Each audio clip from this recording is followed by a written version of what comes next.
Okay, let's try this again. Welcome back to the Open Floor, your home for honest discussion about issues that matter. I'm Kyle Seivert. My name's Remy. How's it going? Tonight, we're going to be talking about sovereignty, and more importantly, sovereignty of the self, as opposed to sovereignty of a nation or a ruler. So let's get to some definitions, try to define this for ourselves, get Well, the conversation rolling. what's interesting about definitions of sovereignty is that they have shifted to where you can practically only find definitions of sovereignty of a governing body and not the sovereignty of an individual. So the most, I guess, historically accurate definition now would be the Merriam-Webster definition, which even their first definition is supreme power over a body politic,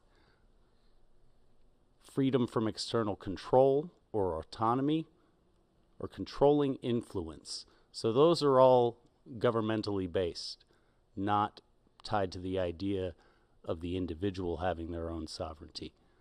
Then the second definition is one that is sovereign. But right underneath it says, especially an autonomous state. Then they show the obsolete definition, supreme excellence, or an example of it. And that to me is more in line with the notion of personal sovereignty. Not necessarily supreme excellence, but striving to an idea of self-actualization. So while you're looking these things up, were you able to find any definitions that were more in line with what we're going to be talking about tonight? How hard was it to find? There was only one, readily available online, and most of the ones that you see are actually much more supreme power or authority, uh, authority of a state to govern itself or another state, a self-governing state. That's dictionary.com. They don't even mention individual sovereignty on dictionary.com. And, oh, I'm sorry, I don't remember what that one was. This is dictionary.com. The quality or state of being sovereign or having supreme power or authority. The status, dominion, power, or authority of a sovereign, royal rank or position, royalty. Supreme and independent power or authority in government as possessed or claimed by a state or community. Rightful status, independence, or prerogative, a sovereign or independent state, community, or political unit. So they got down to the community level, at least in dictionary.com. And the fourth definition can kind of imply the idea of self-sovereignty, but it doesn't do it at all. The one I found the most interesting is the Cambridge Dictionary definition. Literally says it only applies to social studies and says the power or authority to rule, and that's it. And how far that strays from an example of supreme excellence, that seems pretty wild to me. And that none of the notion is tied to the individual being able to accomplish sovereignty on their own. It's tied to the state. And the only examples that you see in the public now, when people mention the idea of sovereignty, at least for the most part, are the sovereign citizen movement, who, even though several of them have won in court and made valid legal claims to their sovereign citizenship, are widely regarded by most of the general public as a bunch of loons. Yeah, if anybody here is unfamiliar with the Sovereign Citizen Brigade, Or the you boat can, captains, as some police like to call them. you can do a quick search on YouTube or something, and you'll see these guys getting stopped at checkpoints and who won't roll down their windows, don't like to produce identification based on the fact that they are a sovereign entity who are freely traveling and don't necessarily need to be stopped by police and give identification. So that's sort of what many people think about when you hear about sovereign individual. Either that or you're talking about a sovereign state. So an individual who would like to explore the idea of sovereignty within their own life is going to either be proposed with one of those two ideas and may not think that a person can act with that same sovereignty that a state or a nation is granted as well. So that's sort of what we're going to be getting into today. How we in our own lives and from our own experience have attempted to live with some sovereignty and just generally be in control as much as you can. Could you check the audio on that? I want to be able to see Oh, yeah, sure. Sorry. our levels. Mm-hmm. Go ahead. Am I there? Okay, cool. Yep. Thank you. Anyway, so first idea I'd like to break down is a little bit about personal or individual sovereignty. I also classify this as self-ownership, and it's in line with the ideas of classical liberalism, which would be the concept of property in one's own person expressed as the moral or natural right of a person to have bodily integrity and be the exclusive controller of one's own body and life. So, in a classically liberal sense, each individual has the right to their own integrity, their own choices, their own will.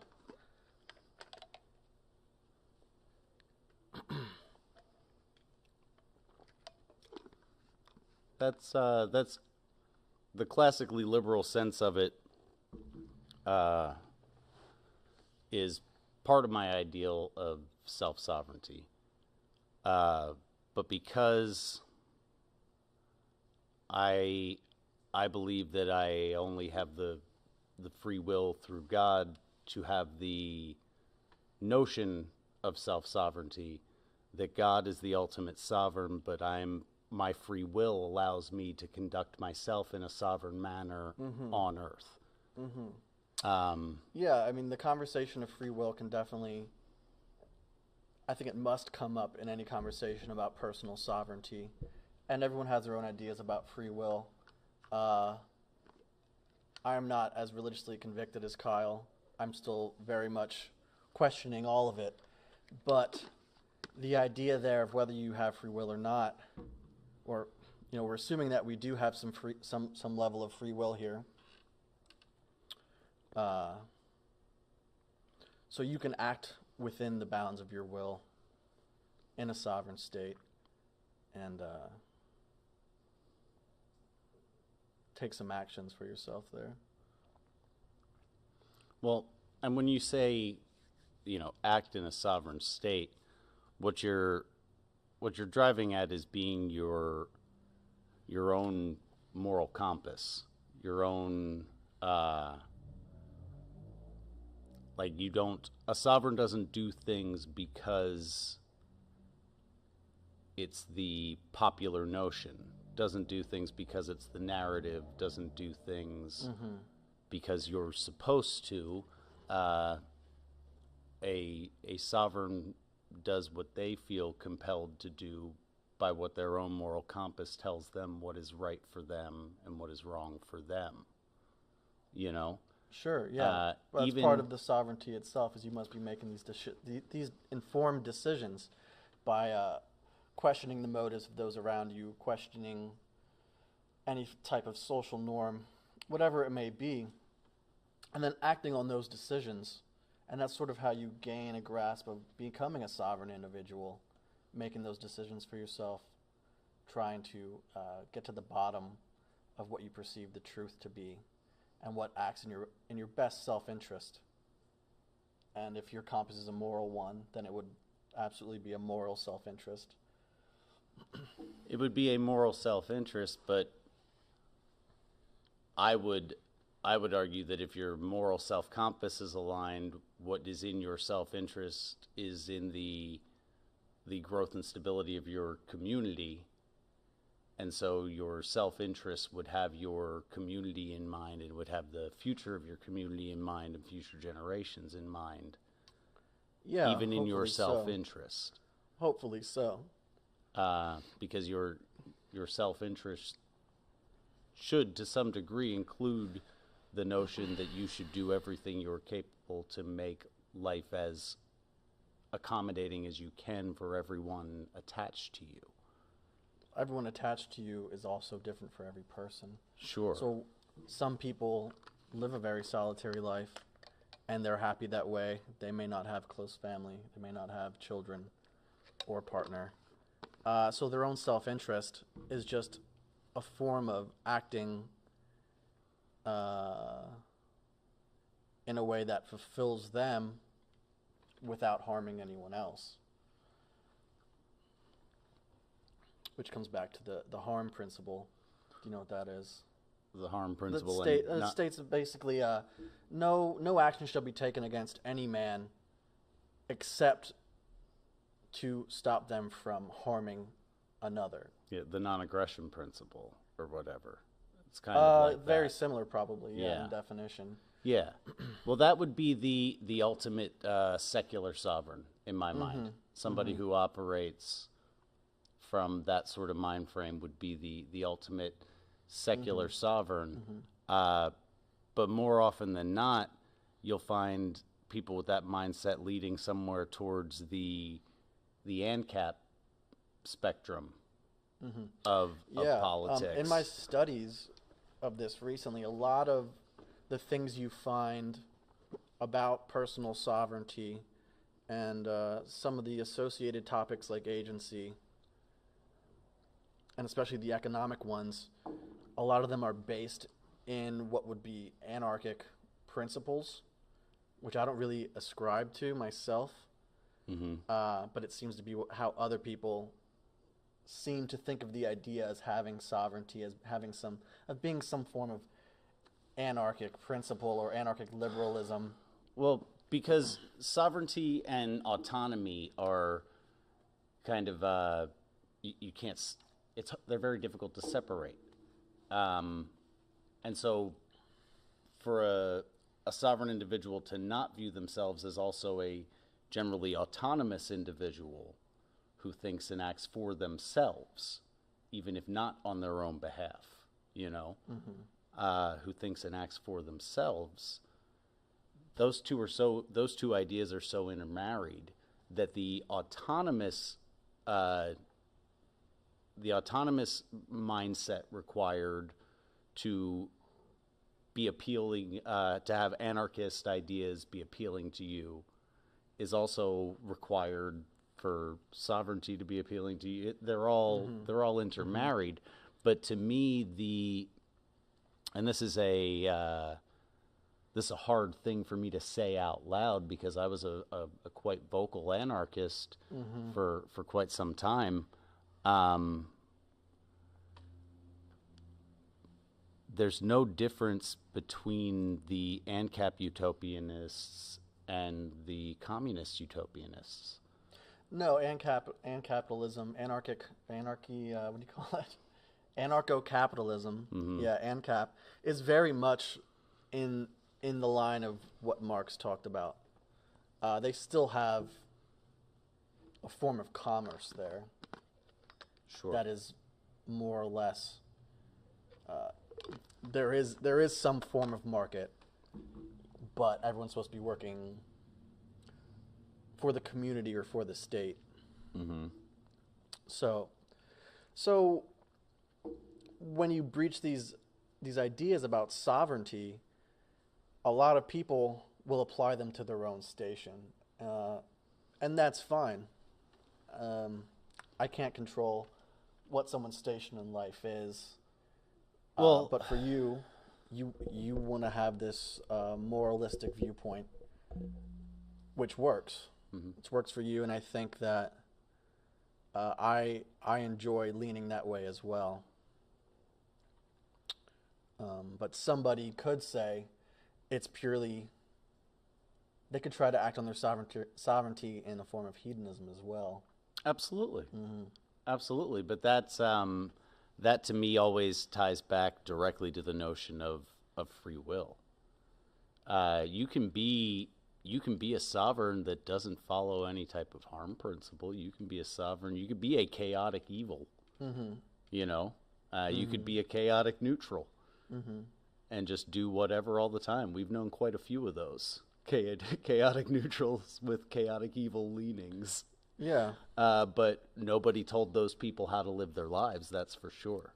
Right. They did what they chose to do at all times. You know, it is very much the idea of marching to the beat of your own drum, but you've heard some people play drums. So, in your life,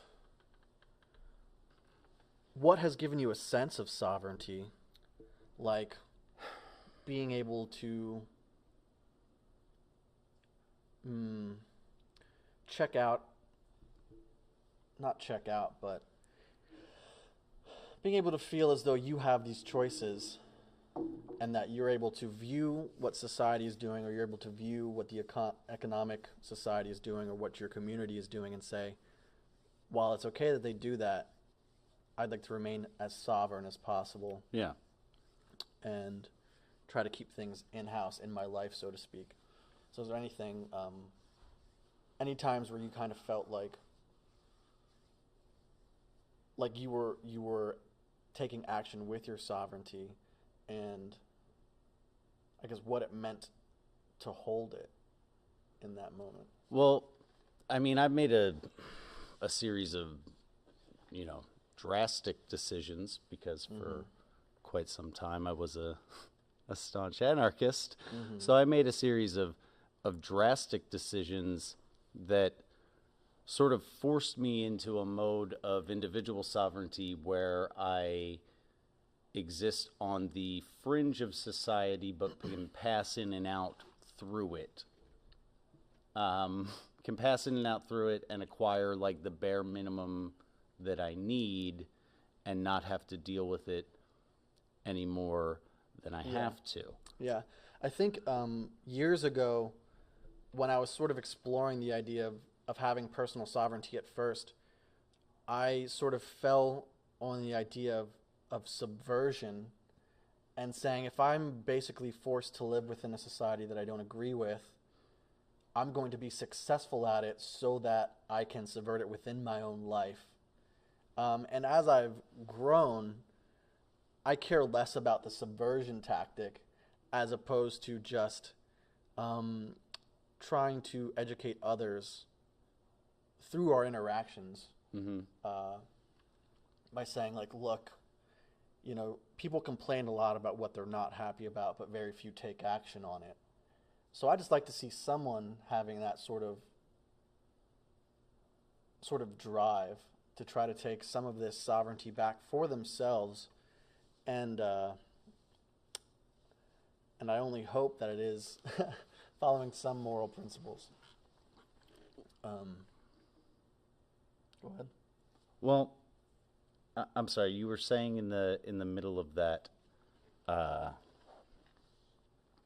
You were saying in the middle of that about caring less about the subversion and more about that's the same sort of idea as like the ends of the spectrum are the, you know, the ANCAPs and the communists, but in the middle of the people that have some notion of autonomy but haven't achieved sovereignty are people that get wrapped up only in the subversion, and all day it's the media they consume and everything Right, like that right. is about the subversion. But to somebody who's, marching to the beat of their own drum, somebody who's living sovereignly, the subversion is evident in Right. almost everything, because you're not doing any of it, and here you are. Yeah, trying to be purposefully subversive all the time ends up sort of being toxic for yourself. You surround yourself with a lot of people who are generally looking to take down any form of establishment that they find. When my viewpoints matured, it was more like, let's try to build a foundation of productivity and economy that I can grow myself from, but then others can take into account and either join me or use it as an example for their own lives. So I've done less. So what I was getting at is that I've done less checking out than you have. Yes. I've actually checked in more than I've checked out ever in the past few years. Yes. Where I've gotten involved in alternative currencies like Bitcoin, gotten involved in creating businesses, and trying to use the framework that is provided to us within the country we live in, which is America, and have it work for me as opposed to trying to work against it all the time. Well, I think the entrepreneurial spirit is what allows a lot of sovereign individuals to enter society. The entrepreneurial spirit is what allows you to check out less. And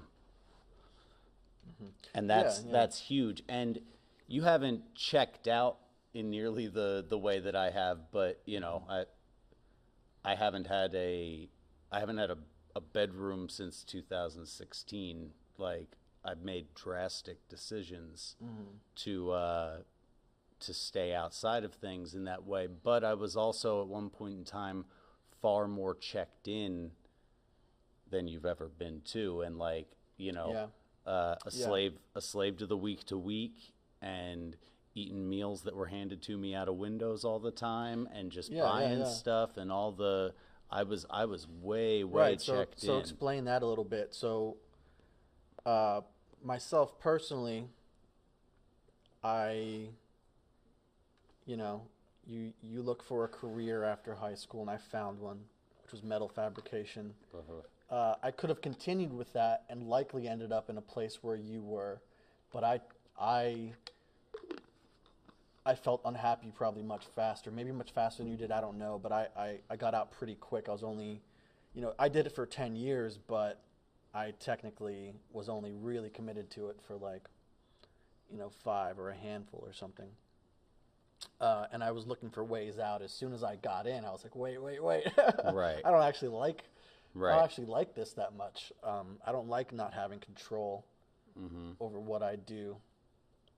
Or I leaned it a little bit more, I don't mind having some framework. Laws are fine, but I like to have a little bit more space. So talk about how deep you were.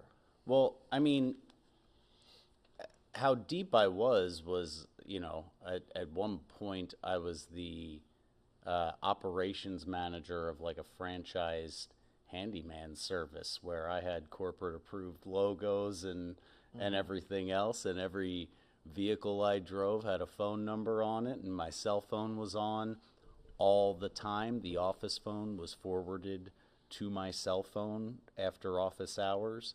I was on call 24 hours a day.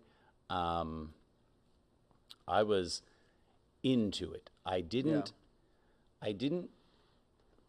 hate it so much. I was around 20 when I got into the field of site work, pipe laying, concrete, paving, that sort of stuff.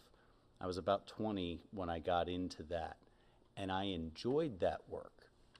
I really enjoyed that work, and I enjoyed the people I did it with, and all of that. that sort of work is interesting to me because at the end of the day, as a person who likes to accomplish things, every day I could look back and say, this is what I did. And that always enticed me about that kind of work and kept me interested. And as I got better at doing it, my opportunities to do cooler stuff and look back and say, Definitely, yeah. whoa, I did this, Yeah. was awesome. Hands-on trades are really cool. That's part of why I liked welding and metal fabrications, because you're like literally building stuff, and as you get better, you can evolve into doing something that you like more, whether you like being on the road, pipelining, or you like building sculptures, whatever. It's all kind of encapsulated in there. Yeah. So what was the mindset, though, that sort of led you into being checked in to that? Well, I was half checked in. I was kind of floating, and was still half kind of floating when I got married very young.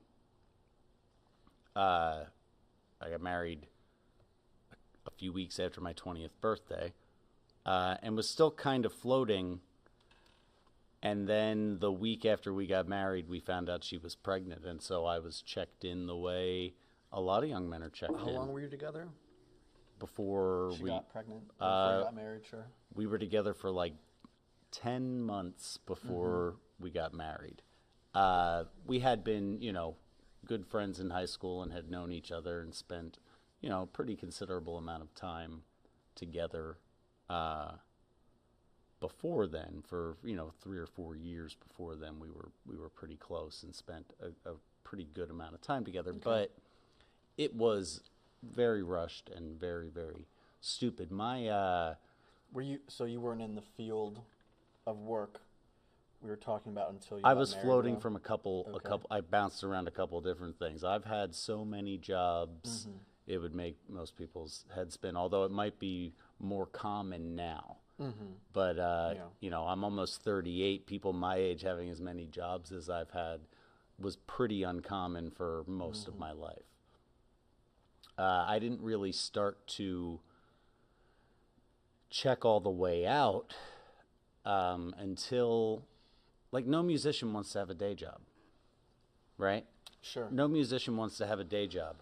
But in site work, there is a creative element to it, especially when you get into concrete and paving, even tamping an edge in when you're paving. You've got to be precise. That's an art. It's artist's work. Good rhythm. You got to everything about it. Yeah. So it allowed me to be creative while I was doing something other than the number one thing I wanted to do, right? But I always had a side hustle of some kind too. Either I was in a band and trying to make money that way, or I was delivering pizza, or I was picking up side work. Like even at my most checked in, and I was checked all the way in, I still tried to get outside of it Yeah. as much as I could get outside of it. And the experiences getting outside of it were generally more positive than negative. I've been paid for more side work than I've been beaten on.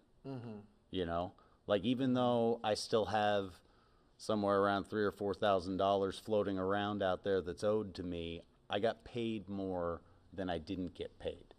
So did you have any sort of inkling of maybe feeling cheated, dissatisfied, anything like that?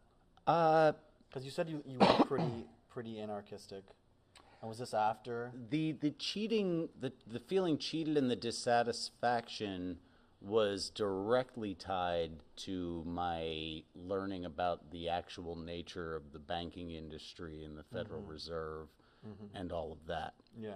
And shortly after that, I was on the path that I think a lot of people would find this same sort of trajectory of the boat captains. I was way into that. Once I found out I was lied to and my birth certificate was being held as an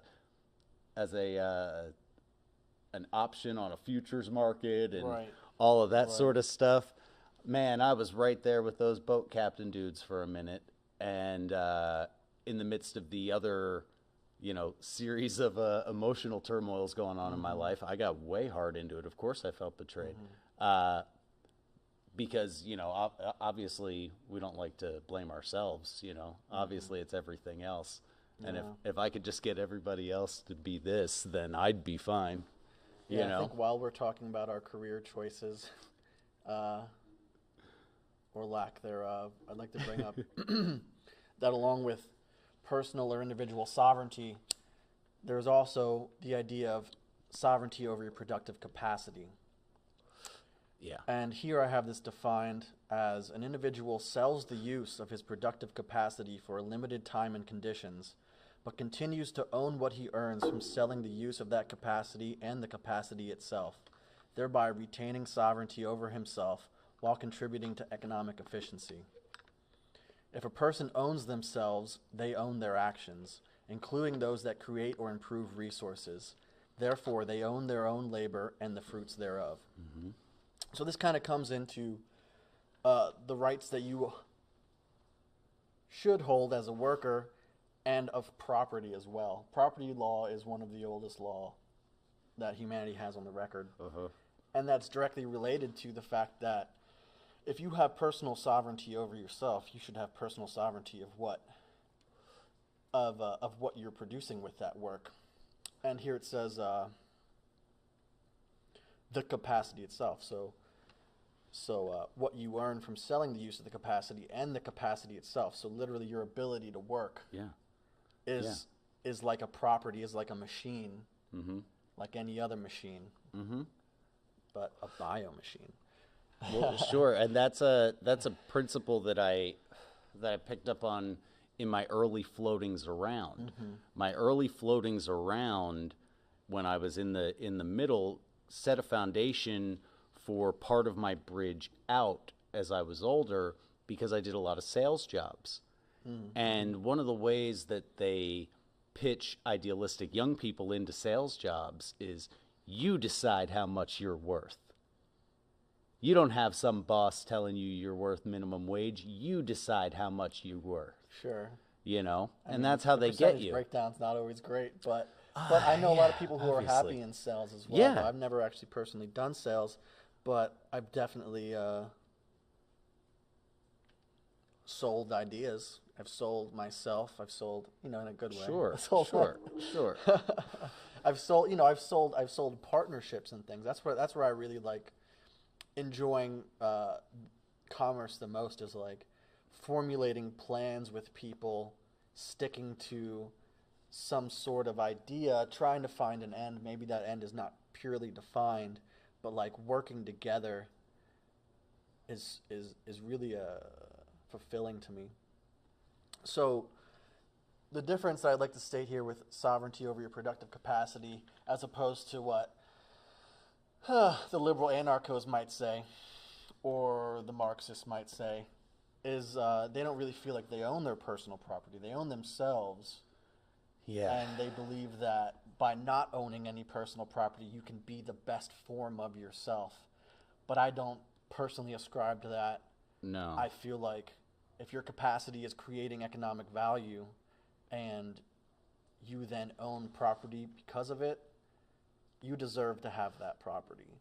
And you deserve to have no one, especially the state, try to tell you that it doesn't belong to you or that it can be appropriated in some way that you don't have control over. Sure. I mean, the notion of how willing we are to detach ourselves from property is evident in our willingness to pay property tax. You never officially own your home, and due to the Property Forfeiture Act of 1992, Sure, yeah. It takes absolutely little as someone else accusing you of felonious activity on your property, Correct. for it to be seized and tied up Yeah. for forever. Some of And you then, sorry, go ahead. then in a complete opposite of the sovereign notion that our justice system is based on, that you're innocent until proven guilty. You know, that's only a free person's justice system. Yeah, it's absolutely a form of tyranny, in my opinion. Absolutely. Civil forfeiture and property forfeiture in general, particularly civil forfeiture, which, excuse me, if any of you aren't familiar with civil forfeiture, it is an act that occurs daily in the United States where they don't need to charge you with a crime. They only have to have the idea that you may have committed a crime, and they can seize assets from you based upon the idea that those assets may be gotten gains from the commission of a crime with no proof. And then they will hold that property for, usually it's around 60 to 90 days, and you must yourself, the person who had the property taken from you and did not commit a crime, you must formulate a legal defense about why that shit is yours. You have to establish your own innocence rather than defend your innocence. Which is the opposite of what any form of criminal justice system. Correct. Normally the prosecution has to establish the evidence against you. Correct. It's never the job of the defendant. So, but anyway, I mean, that's a caveat. We have to deal with a lot of bullshit being sovereign individuals, and we do have to live within a framework that may not be fair. And that's part of why being sovereign is so important. You may have your house taken from you. You may have many things taken from you. But if leading up to that point and after that point and your entire life, you're trying to live as sovereignly as possible, doing as much for yourself, I think, me personally, it would make that sting a little less. And you know that you hold the power to your own future then. Sure. Well, and that's part of that idea of property as well, is property in its truest sense, land in your home and the fruits of said land. That's much more into that mindset of every day looking back and saying, this is what I've accomplished. Like, property is a more legitimate measure of a person's accomplishments in a meritocracy that the sovereign strives for. But in our current landscape, your accumulation of property has nothing to do with your merit for a lot of the people that acquire quite a lot. And the notion of what property is and what's important has culturally shifted terribly too. As soon as the little suburban outcroppers started popping up, the idea of property became less your land and your home and the fruits thereof, and more your trinkets and your toys. That's my property. You know, the little things that you acquire because you don't have property, because you don't have land to develop and things like that. You fill that time that otherwise you would be putting into generally saying, look what I did for my family today, into acquiring all these trinkets and toys instead. And so that's the property that we hold dear in a lot of our culture, and especially in our poverty class, in our lower middle class and poverty class. The idea of owning property, actual property, is so far removed for people that are hand to mouth, which is over 50% of Americans, or in complete poverty, whether it's, state reliance or whatever. Their idea of owning property so far removed from that notion that you have things like people getting shot over shoes and crap like that, because that's now the property that they hold dear. Sure. I mean, in ignorance of what your true power holds is where a lot of that stuff comes from. Thinking that the trinkets and things are your property, which, there's a gray area, though. Gray area for me, because, I mean, it is your property. It may not be productive property, but Sure. it is yours. And Yeah. in a relatively safe and cared after society. It is your property, and there's always been arts and crafts, and people had toys and trinkets, but they weren't their priorities. The shift in priorities is what causes kind of the fundamental gap in operation between a sovereign individual and a less autonomous, more dependent individual. And most, at least in my experience, most sovereign individuals that I deal with, their toys and trinkets are mostly tools. That's what they want. Like every person that's living somewhat of an outlaw life that I know outside of the narrative in any kind of way, the things they generally acquire are tools. Yeah, I mean, if you're starting out on a path where you want to feel like you have more agency over your life, acquiring tools is always a good thing.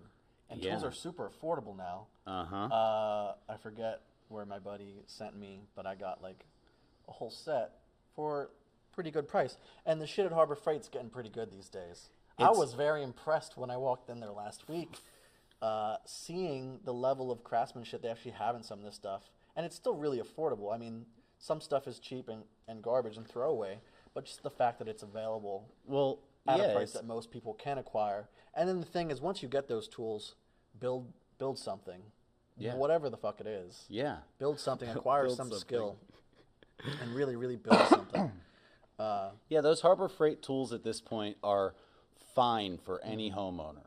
For like most residential project work, just fine. I wouldn't go try to, start a business out of your truck with some Harbor Freight tools, but You can get it done for a few weeks. you might get it done for a few weeks.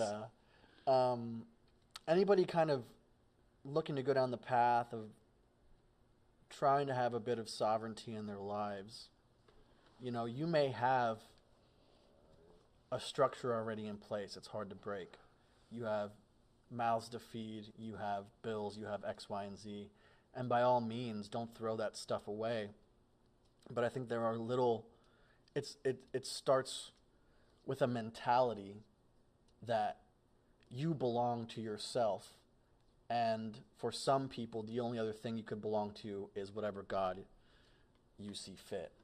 So, like, I personally, part of what drives me as a sovereign individual is the fact that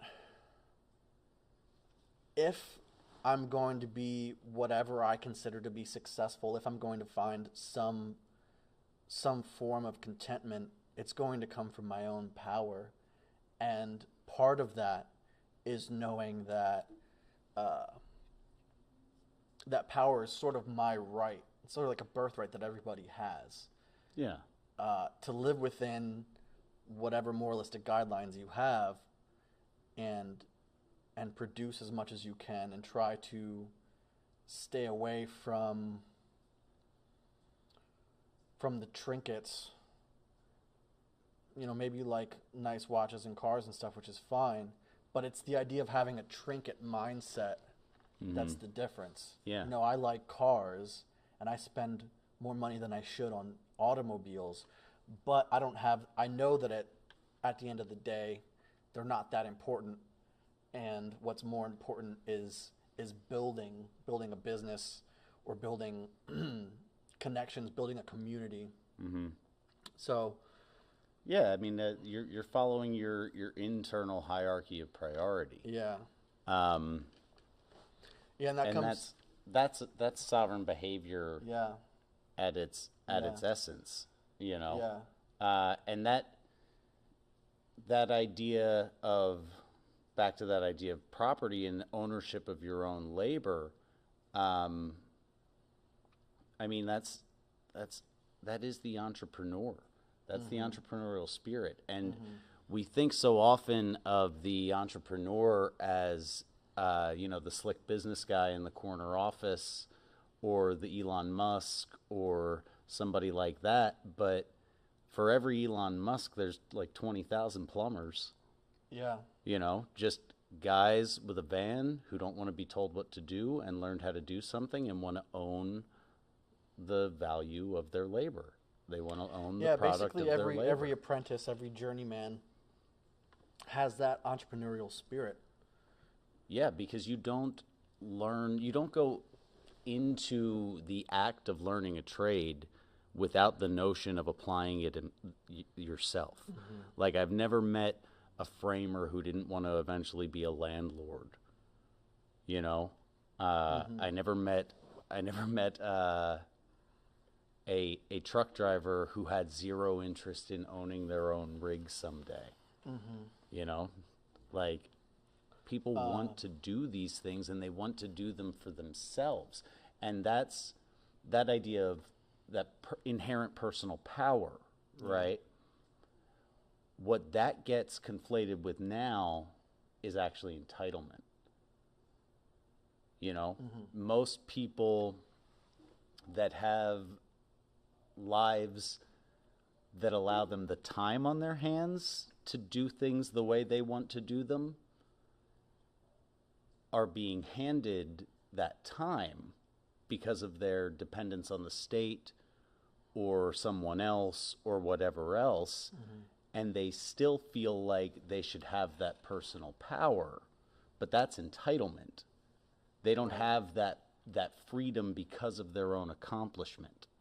Yeah. I'd like to ask you, what are some of the challenges that you faced or you've seen people face in this ideal of sovereignty? I personally feel like we have like a sickness of popular culture, which is holding people back from actually being sovereign. Sure.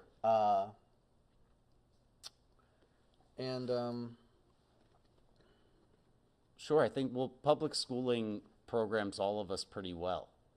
And one of the things that public school does to us especially well is that it sets on our internal priorities the fear of social ostracization. Nobody wants to be excluded.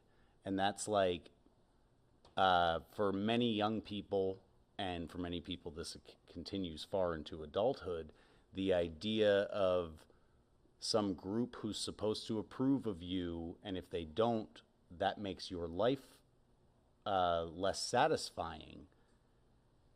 That plays in so many of their decisions, that I don't know how, like, even, I think you're born with this.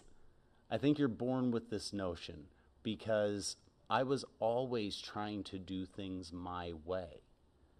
I've learned 4 instruments at a level that I've been paid to perform on them, self-teaching myself. I never drilled moves in wrestling, but I was still successful. I practiced the way I wanted to practice and prepared myself the way I wanted to prepare. I never did assignments the way they were supposed to be done, but I'd still meet the criteria. I always wanted to do things my own way. So I don't know if I was just more tapped into that inherent notion of power, or if other people ignore it, if they're tapped into it and they ignore it because that fear is that strong. But I also began my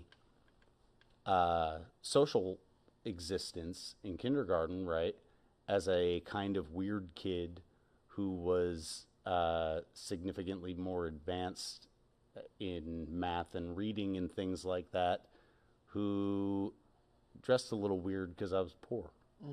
So I started on the outside. Yeah. You know, I started on the outside, and so maybe that's part of So you think why you I'm wanted, comfortable there. You wanted to prove something then?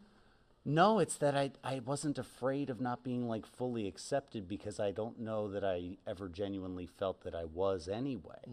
Because I started on the outside. Like, I was friends with a lot of people, but like third grade me wasn't really anybody's best friend. You know? Because I would always do something that was like, yeah, I don't like that. I'm going to do it this way. Sure, sure. On a greater scale, you have that societal stigma from the kids around you growing up. But I think we're moving into an era where the entrepreneur is bastardized, and there's a lot of talk about somebody who is self-made, that they must have cut corners, that they must have Sure. cheated someone along the way. They're not paying their workers well enough. X, Y, and Z. Uh-huh. And I think that's coming from a mental barrier that's been growing in probably every class of society, but particularly lower and lower middle class people.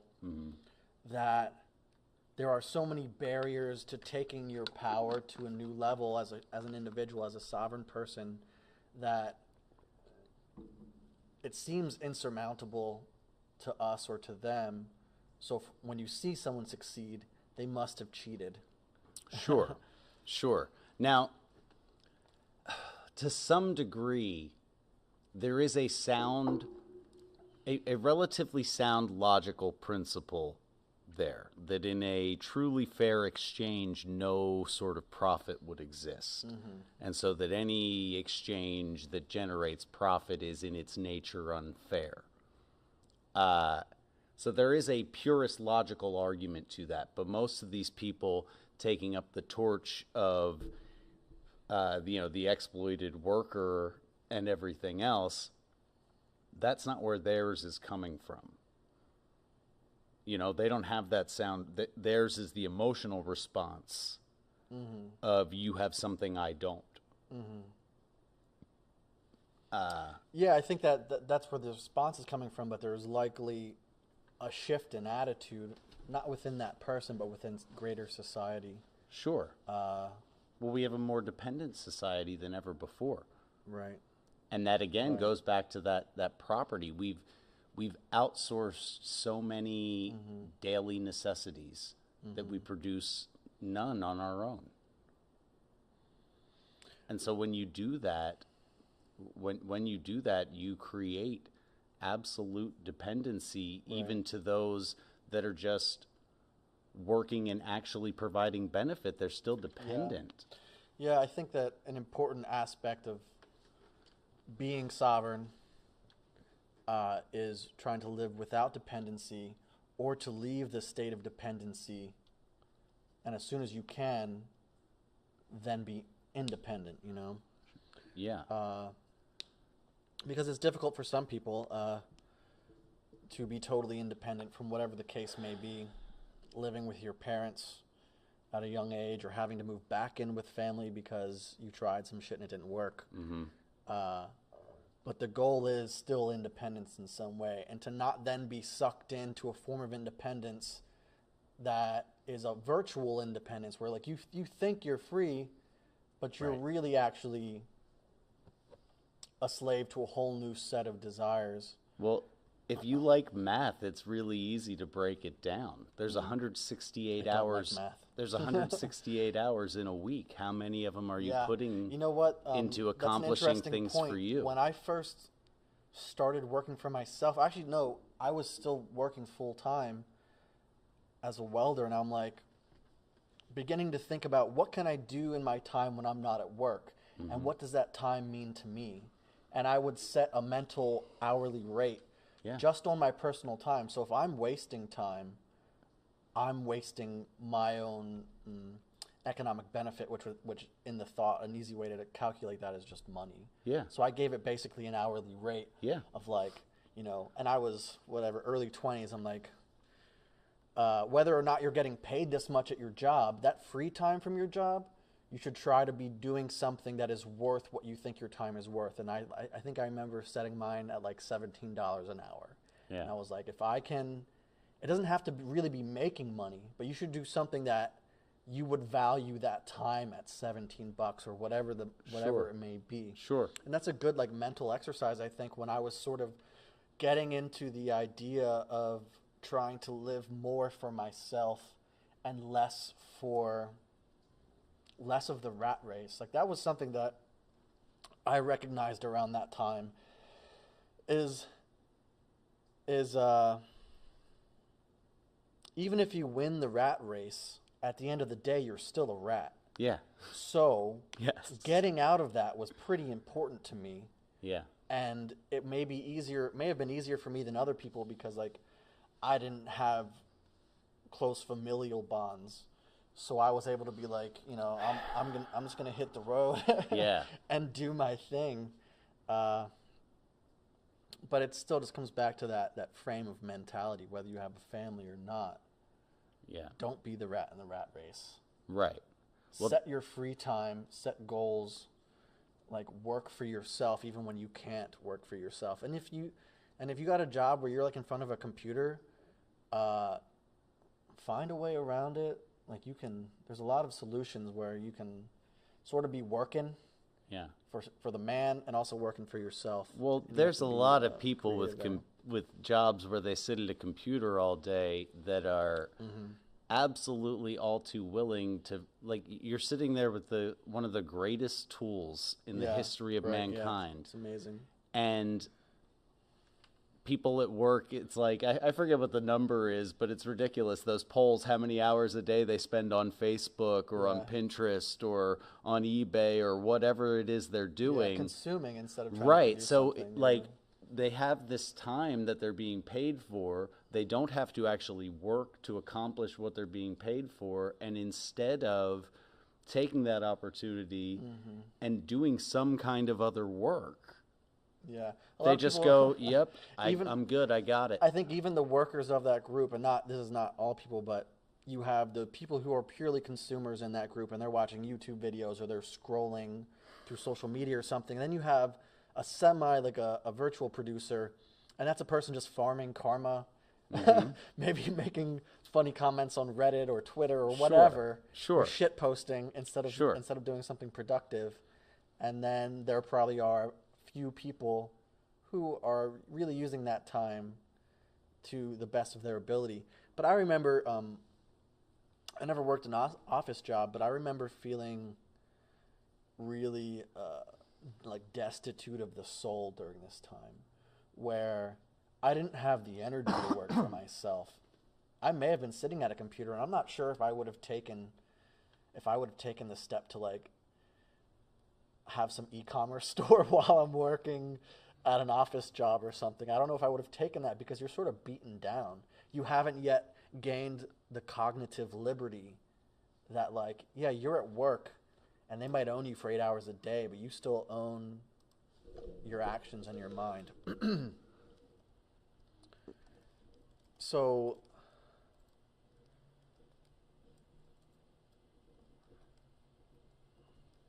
we've defined what sovereignty is to us a little bit. Personal sovereignty, sort of freedom from getting poked too much. Sure. Sovereignty of your productive capacity. Trying to find some ways to hustle up for yourself. And I mentioned, like, what did I say? What are some of the did I say obstacles, something like that? Yeah, well, some of the steps and decisions and obstacles along the way that I've sort of mapped my own path to personal sovereignty. And one of the things for me was that idea of the the ownership of the product of my work, and as a not just a musician, but a composer and a songwriter and arranger and all of those things, I had some internal switch flip sometime in around 2008 after watching Nassim Harameyn's "You Are the Event Horizon" situation. Yeah. And I said to myself, if I have time to like listen to music, I have time to make music. And that was kind of the Right. beginning for me. Right. That's And- sort of where these mental shifts start. And from there, I started to value my free time, which was what I was making music in, as very, very valuable, to the point of I considered it like worth 2.5 times my shop rate, my salary or whatever, my hourly rate. So for something to occupy my free time that was like rat race involved, it had to be $350 a day or I wasn't going to look at it. I'd probably take less than that. That's where I was. I had to set that boundary. I had to Yeah, set some sure, sort for of sure. boundary with myself and hold myself to it. And then it was, a series of decisions where I left my kind of corporate but still small job, my small steady job, and went into business for myself. Because I had my sales background when I was young, and then I was running the handyman service and selling jobs for it, I had built a network of individuals that I could sell jobs for that were very, very busy. And they were losing money by not being able to get to things. So I went out on my own for a while, and I was doing pretty all right. I was carving my path, and then the economic tank of 2009 happened, and my phone stopped ringing because their phones stopped ringing, and I found myself in a pretty unique position. Now, a lot of my obstacles are directly tied to my physical condition, and I make the statements I make about people that are dependent from the framework of someone who like I could be dependent. My physical condition would allow me to collect disability, and a lot of Yeah. my personal hardships. Yeah. A lot of my personal hardships are directly attached to not being willing to accept the handout, to not be willing to accept the handout. Yeah, I don't know if I would personally. I think we've definitely had this conversation, and I'm not the greatest fan of the government in general, of central authority. So when someone has the opportunity to take from them and use that to benefit their own lives and can be productive with that, like I have friends who are like, like times are kind of tight, but I don't want to go on food stamps. And I'll be like, take those fucking food stamps. And I've never been in the position where I needed to take the food stamps, so it may change. But but my general dislike of that central authority, which I feel like is already failing and crumbling, that basically it's sort of a black pill thing where you're like, hey man, just take it because you may not be able to take it tomorrow, so just take it while you can. But your moral guidelines would say, you would rather work within the framework that you have left. That you have a structure with your physical disabilities, and even with them, you don't want to take the dependency route. Right, but part of that mindset too is that it's not they paying for it. It's it's that's part of the problem. it's not they. Looking at it that way. It's your That's a good point. neighbors. It's your friends and your neighbors and your bus driver and your trash truck driver and your street sweeper operators and your parking meter readers and the kids downtown pushing trash cans around, picking litter up off the street. Like that's who's paying for it. And I don't know those people. And I didn't ask them, hey, are you willing to pay for me.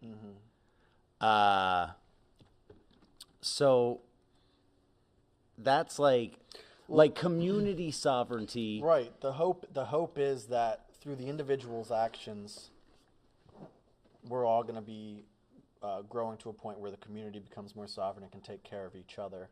So if you need to be dependent in some form, you're going to be dependent on someone who wants to help you directly. Who loves you. Right.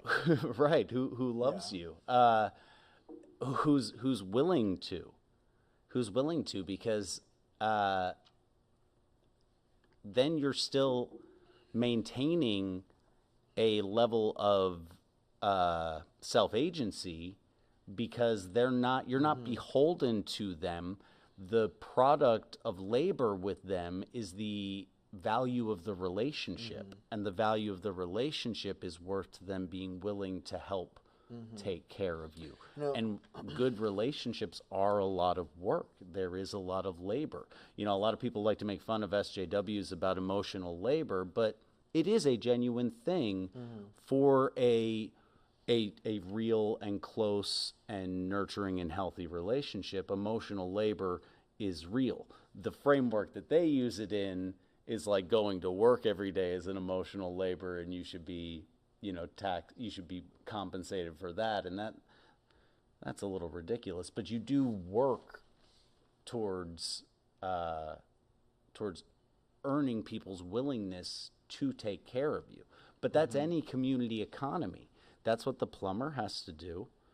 He's got to not just say he fixes leaky toilets. He's got to fix a toilet and make sure it doesn't leak. You have to do it.